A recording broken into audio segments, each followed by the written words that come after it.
Big Boss Kannada season 12ರಲ್ಲಿ ಗಿಲ್ಲಿ ನಟ ಅವರ ಆಟ ಬೇರೆಯದ್ದೇ ರೀತಿಯಲ್ಲಿ ಇದೆ.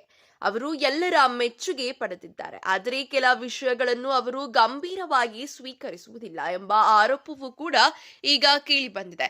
ಇದಕ್ಕೆ ಹೊಸ ಉದಾಹರಣೆಯೂ ಕೂಡ ಸಿಕ್ಕಿದೆ. ಕಿಚ್ಚ ಸುದೀಪ್ ಹೇಳಿದ ಮಾತನ್ನು ಅವರು ನಡೆಸಿಕೊಂಡಿಲ್ಲ. ಹೌದು, ಇದಕ್ಕೆ ಮನೆಯ ಇತರ ಸ್ಪರ್ಧಿಗಳು ಬೇಸರ ಹೊರಹಾಕಿದ್ದಾರೆ.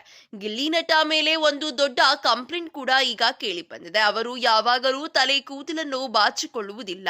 ಅವರು ಕೂದಲು ಯಾವಾಗಲೂ ಸದಾ ಕೆದರಿಕೊಂಡೇ ಇರುತ್ತದೆ. ಈ ಬಗ್ಗೆ ಇತರರಿಗೆ ಅಸಮಾಧಾನವೂ ಕೂಡ ಇದೆ. ಕೂದಲನ್ನು ಬಾಚಿಕೊಂಡರೆ ಅವರು ಉತ್ತಮವಾಗಿ ಕಾಣ್ತಾರೆ ಎಂಬುದು ಮನೆ ಮಂದಿಯ ಅಭಿಪ್ರಾಯ. ಆದ್ರೆ ಈ ಅಭಿಪ್ರಾಯಗಳಿಗೆಲ್ಲ ಗಿಲ್ಲಿ ಬೆಲೆ ಕೊಡುವುದೇ ಇಲ್ಲ.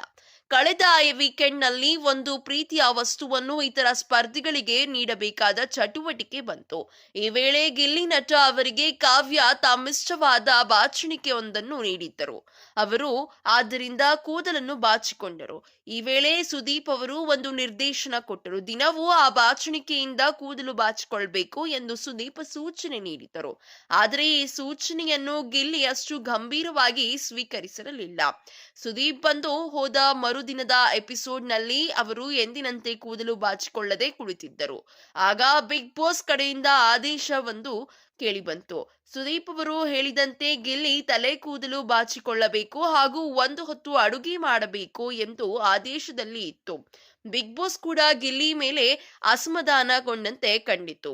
ಆಗ ರಘು ಹಾಗೂ ಕಾವ್ಯ ಗಿಲ್ಲಿ ವಿರುದ್ಧ ನೇರ ಅಸಮಾಧಾನ ಹೊರಹಾಕಿದರು. ಸುದೀಪ್ ಸರ್ ಮಾತಿಗೂ ಬೆಲೆ ಕೊಡ್ತಾ ಇಲ್ವಲ್ಲ ಗಿಲ್ಲಿ ಎಂದು ಹೇಳಿದರು. ಆಗ ಗಿಲ್ಲಿ ತಲೆ ಕೂದಲು ಬಾಚಿಕೊಂಡರು. ಇನ್ನು ಅವರು ಮಾಡಿದ ಅಡುಗೆ ತಿನ್ನೋಕೆ ಯಾರ ಬಳಿಯೂ ಸಾಧ್ಯವಾಗಿಲ್ಲ. ಉಪ್ಪು ಹಾಗೂ ಖಾರ ಇಲ್ಲದ ಕಾರಣ ಅದನ್ನು ತಿನ್ನೋದು ಅವರಿಗೆ ಕಷ್ಟ ಆಗಿದೆ.